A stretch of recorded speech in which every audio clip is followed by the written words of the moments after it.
My name is Gibbs-Hartley. This is my Psychology 2 resubmission to hopefully finish off my assignment.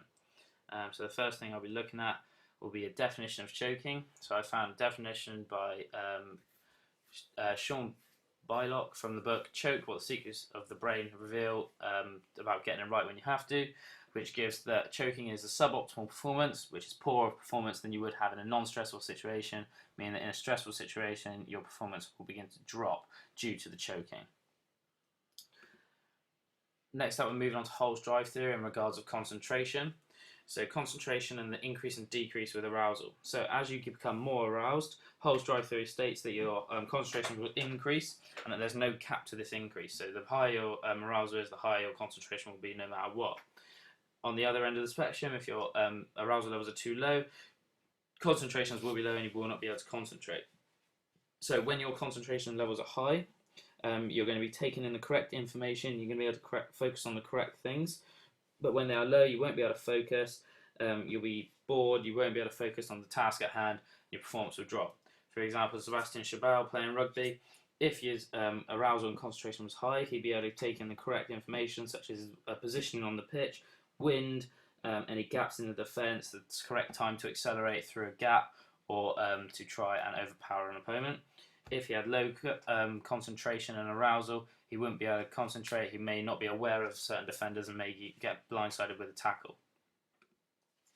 Moving on to concentration and attention span then. So we're going to look at concentration first, so how it is affected by arousal. So focus and concentration are enhanced by stimulating adrenaline and other hormones in the brain when aroused. High arousal is going to bring about higher concentration, where low arousal is going to bring about low concentration. So how is it useful or beneficial to a performer? It will provide a competitive advantage over opponents.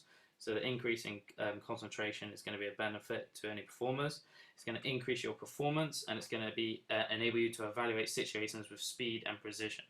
However, if it's too high, your concentration levels can decrease performance.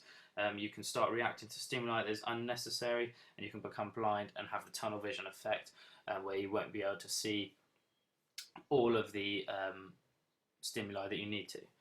On the other end of the scale, if it's too low, you won't be able to you won't take in the information that you need to. You'll be taking in too much, so you'll have a broad vision, broad concentration, and you won't be able to process the information properly and focus. For example, a hockey player, when they're attacking, so if the hockey player was attacking a goalkeeper and their concentration level was too high, they may not notice a defender coming towards them, as they have tunnel vision and only focus on the goal. Whereas if their concentration levels are too low, they may not take into account the goalkeeper in the goal coming out of the goal, and they would then be tackled by the goalkeeper. Moving on to attention span. Arousal can affect your attention span and your ability to focus or gather the information that you need. There are three parts to the attention span. There are three different levels: optimum, low, and high. At optimal attention span, with arousal levels, you can focus on the things that you need, to take in and you need to process. If you're at low arousal and your attention span becomes too broad and you start to process irrelevant information that you don't need to know about. So you've got a very broad attention span, you're taking in lots of information and a lot of it is going to be junk.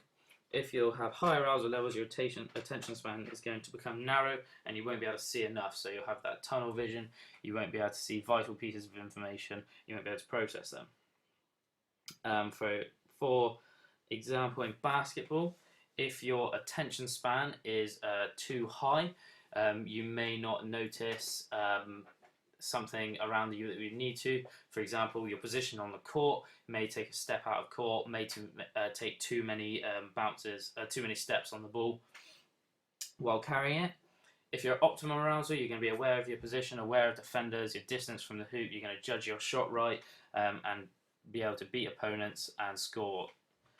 If your arousal levels are too low, so your attention span is going to be too broad, you may be listening to the crowd, seeing what's going on, seeing if any relatives in the crowd, what they're doing, you'll be bored of the game and your performance will decrease.